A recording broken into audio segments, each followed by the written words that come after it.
பிழம்பில் நீந்துவதே பிறவி பயன் என நான் இருந்தேன் கருப்பசாமியை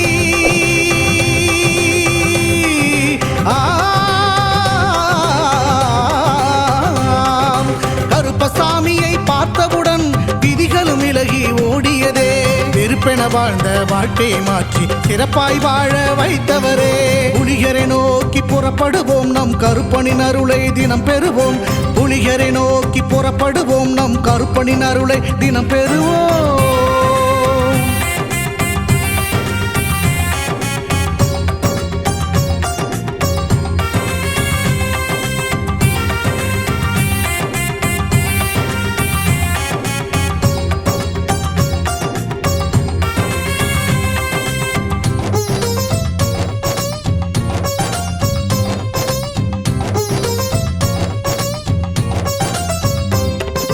தங்கமும் வைரமுமாய் வீட்டில் தங்கிடும் என்றே ஆசையும் அவர் தந்தார்